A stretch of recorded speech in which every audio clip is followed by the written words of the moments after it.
주요 외식 메뉴 가격 상승세가 주춤했지만 비빔밥은 오름세를 보였습니다. 한국소비자원 가격정보 종합포털 참 가격을 보면 지난달 비빔밥 가격은 전달보다 0.7% 오른 11,038원으로 나타났습니다. 비빔밥은 지난해 1월 만원을 돌파한 뒤 꾸준히 오름세를 보이고 있고 최근 채소 가격 상승이 영향을 준 것으로 분석됩니다. 지난달 서울을 기준으로 주요 외식 메뉴 가격 상승세가 주춤했지만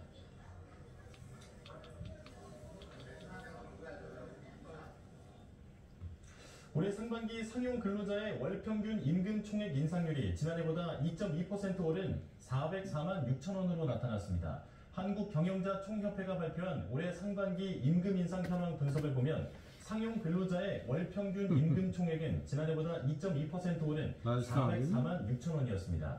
지난해 비교해 0.7%포인트 낮은 수준인데 대기업들의 성과급이 감소한 영향으로 풀이됩니다.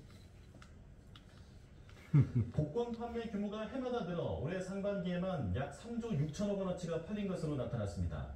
기획재정부가 국회에 제출한 국정감사 자료집과 동행 복권에 따르면 올해 상반기 복권 판매액은 3조 6천억 원으로 지난해 같은 기간보다 7% 늘었습니다.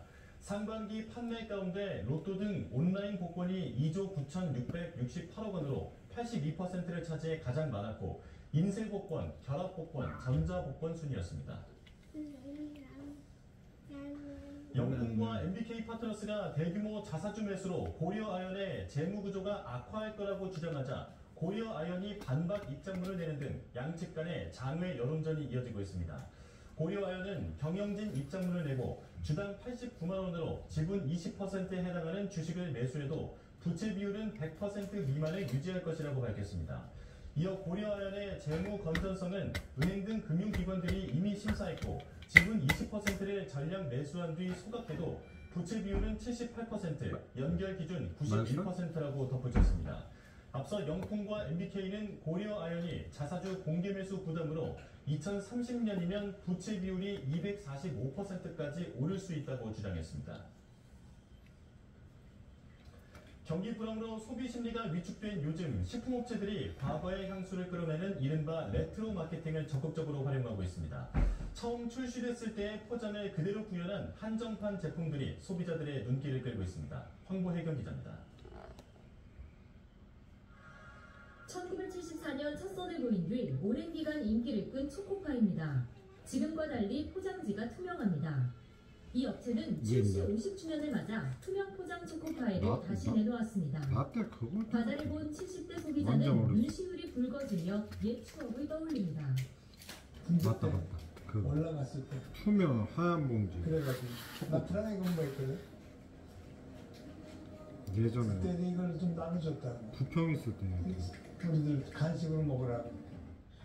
과거에 사랑받았다가 단종된 제품을 다시 내놓거나 포장을 똑같이 구현하는 이른바 레트로 마케팅이 최근 식품업계에서 활발합니다. 닭고기 전문 기업이 25년 전 출시한 공룡 모양 치킨은 어린이들에게 빠질 수 없는 밥반찬이었습니다. 몸은 훌쩍 자랐지만 그 맛을 기억하는 2030 세대를 겨냥해 당시 캐릭터가 들어간 제품을 새로 출시했습니다. 포장지 보니까 어릴 적에 사달라고 엄마한테 뗐었는데 그게 또 기억이 나네요. 그래서 집에 가서 또 한번 먹을 것 같아요. 40년 넘는 역사를 지닌 블루베리 맛 껌을 재판매하면서 옛 디자인을 복원한 제과업체도 있습니다. 이들 제품의 공통점은 모두 한정판이란 점입니다. 과거에 향수는 항상 그 어떤 안정감을 주거든요, 사람들한테. 그거 아니야? 그래서 향수 마케팅은 항상 불안이 다시 반복되고 있죠. 그런 아이템을 한정적으로 판매함으로써 소비를 극대화할 수 있고 과거의 향수를 자극하는 레트로 상품들이 희소성을 무기로 소비자들의 마음을 움직이고 있습니다. YTN 황보혜경입니다. 중국군이 타이완을 포위하는 군사훈련을 벌인다고 발표했습니다. 중국 인민해방군 동부전구 리시 대변인은 현재 시간으로 오늘 오전 5시 SNS 공식 계정을 통해 연합 리젠 연습을 실시한다고 밝혔습니다. 동부전구는 육해공 로켓군 등의 병력을 조직해 타이완 해협과 타이완 섬 북부와 남부, 섬 동쪽에 투입한다며 훈련 지도도 공개했습니다. 리 대변인은 군함과 항공기가 여러 방향에서 타이완 섬에 접근하고 각 군 병종이 합동 돌격할 것이라고 설명했습니다. 중동의 확전 우려가 커지는 가운데 미국이 이스라엘에 사드 포대와 병력을 추가 배치하기로 했습니다. 이달 초 이스라엘에 탄도미사일 200발을 발사한 이란은 전쟁 준비가 완전히 되어 있다고 밝혔습니다. 황보선 기자가 보도합니다. 가족 생뚱먹고 그 이란. 미국 국방부가 고고도 미사일 방어책의 사드 포대와 병력을 이스라엘에 추가로 배치한다고 발표했습니다. 이러다가 대통령 또 지시에 따라서 미국이랑 국방부 이란 장관이 이를 전쟁을. 승인했습니다. 이란이나 이란 연계 민병대 공격으로부터 이스라엘 방어를 지원하기 위한 조정이라는 겁니다.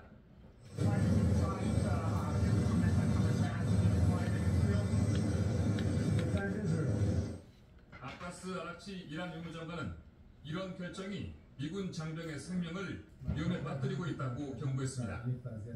이라크 외무장관과 공동 기자회견에서는 이란은 평화를 원한다면서도 전쟁 상황에 완전히 대비하고 있다고 말했습니다.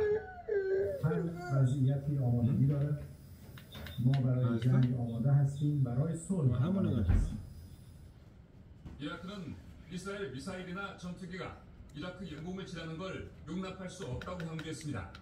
لعدم وقوع الحرب وإذا وقعت لا سمح الله فيجب بقاء العراق وأجوائه خارج إطار الحرب. 이란은 헤즈볼라 수장 등의 죽음에 보복한다며 지난 1일 이스라엘의 탄도미사일 200발 정도를 발사한 바 있습니다. 이스라엘은 재보복 공격을 선언하면서 전운이 짙어지고 있습니다. YTN 황보선입니다. 이스라엘 텔아비브 북쪽 50km에 있는 빈야미나 인근 군기지가 헤즈볼라의 무인기 공격을 받아 군인 4명이 숨지고 7명이 중태라고 이스라엘 군이 밝혔습니다. 앞서 구급 당국은 이 공격으로 67명이 다친 것으로 집계했습니다. 헤즈볼라는 빈야미나 주둔 이스라엘의 골라니 여단을 향해 대규모 무인기 공격을 감행했다고 밝혔습니다. 이스라엘 북부 해안 도시 하이파 인근 군사기지를 미사일로 공격했다고 밝혔습니다. 팔레스타인 가자지구 중부 브레인 난민촌이 이스라엘의 공습을 받아 5명이 숨지고 10명이 다쳤다고 AP통신이 보도했습니다. 이들은 현지 시간 앞서 공습을 받은 이웃을 돕기 위해 달려가다 변을 당했다고 내가 보는 서모 말이야. 예수도 누세 이라크에서도 고향인데 난민 보호소로 쓰이는 문제가 학교에 많고. 이스라엘군이 폭격을 가해 예전에 저렇게까지는 안 그랬는데. 15명이 숨지고 50명이 다쳤다고 가자 민방위 당국이 밝혔습니다. 미 대선을 3주가량 앞두고 트럼프의 지지율 상승세로 해리스와의 격차가 더욱 줄어들고 있다는 여론조사의 결과가 나왔습니다. 이런 가운데 해리스와 바이든 측근들 간의 불화설도 불거졌습니다. 워싱턴에서 권준기 특파원입니다. 해리스 부통령은 최근 허리케인 피해를 입은 노스캐롤라이나에서 허리케인. 교회를 방문했습니다. 허리케인 피해 복구를 위한 지원을 약속하면서 각종 음모론을 편 트럼프 전 대통령에 대해서도 날을 세웠습니다. And I think sadly, frankly, the motives are quite transparent. To gain some advantage for themselves. To play politics with other people's heartbreak, and it is unconscionable. 미국 극우 복음주의 개신교 단체는 워싱턴 DC에서 대규모 집회를 열고 트럼프 전 대통령의 당선과 미국의 구원을 기도했습니다. 트럼프 전 대통령은 민주당 텃밭인 캘리포니아 주에서 외연 확장을 시도했습니다.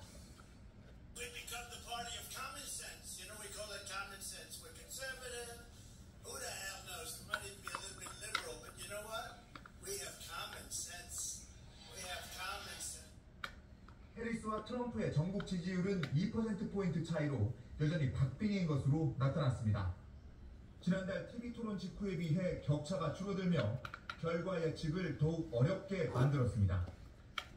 뉴욕타임스는 전통적인 민주당 지지층인 히스패닉계 해리스 지지율이 위험할 정도로 낮다고 보도했습니다.